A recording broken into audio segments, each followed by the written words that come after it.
Hi friends, restaurant ஸ்டைலில் பன்னீர் butter masala எப்படி சூப்பராக பண்ணுறதுன்னு பார்க்கலாம் வாங்க.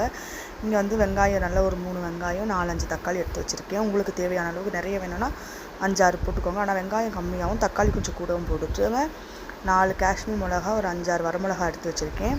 இஞ்சி பூண்டு இதிலையே போடணுனாலும் போடலாம், இல்லை நம்ம வதக்கும் போது சேர்த்துக்கணும்லாம் சேர்த்துக்கலாம். நான் 4-5 முந்திரி போட்டு இதை மட்டும் தான் வதக்க போகிறேன். ஒரு வானலில் பட்டர் போட்டுக்கலாம்.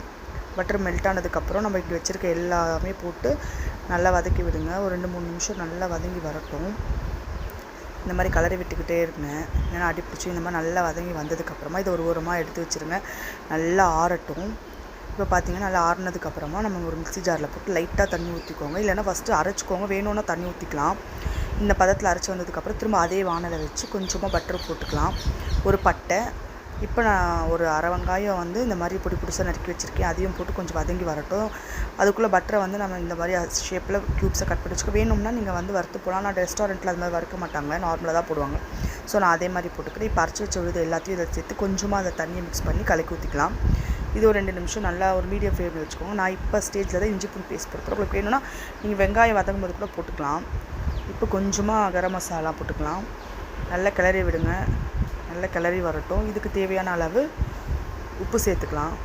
கொஞ்சமாக சர்க்கரை சேர்த்துக்கிட்டு கொஞ்சமாக காஷ்மீர் மிளகா இல்லை வேறு மிளகாத்தூள் ஏதாவது ஒன்று ஆட் பண்ணி நல்லா கிளறி விடுங்க. இப்போ இந்த ஸ்டேஜ் வந்ததுக்கப்புறமா பட்டர் வந்து பாருங்கள் மேலே லைட்டாக தெரியுதா. இப்போ வந்து நம்ம நறுக்கி வச்ச பன்னீரெல்லாம் போட்டுக்கலாம், க்யூப்ஸ்லாம். ஒரு 2 நிமிஷம் இருக்கட்டும்.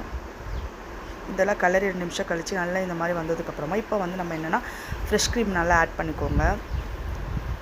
நல்லா ஃப்ரெஷ் க்ரீம் வேணால் நல்லா போடுங்க. நான் வந்து ஒரு 2-3 டேபிள் ஸ்பூன் போட்டேன். இது நல்லா கிளறி வந்ததுக்கப்புறமா கையில் வந்து கஸ்தூரி மேத்தியை கொஞ்சமாக வச்சு நல்லா இந்த மாதிரி நடுவிரல் அடுத்த கை வச்சு நல்லா அழுத்தி இப்போ இதை வந்து மேலே தூவிக்கலாம். 2 நிமிஷம் அப்படியே கொஞ்சம் விட்டுட்டு இந்த மாதிரி கிளறி விட்டுட்டு மேலே கடைசியாக கொஞ்சமாக ஒரு டேபிள் ஸ்பூன் போல் பட்டரை போட்டு அப்படியே மூடி வச்சுருங்க, ஆஃப் பண்ணிவிட்டு. இப்போ இது என் ஹஸ்பண்ட் கிட்ட கொடுத்த டேஸ்டிங்க்கு சப்பாத்தி நான் கூடலாம் சூப்பராக இருக்கும். நல்லா இருக்கா?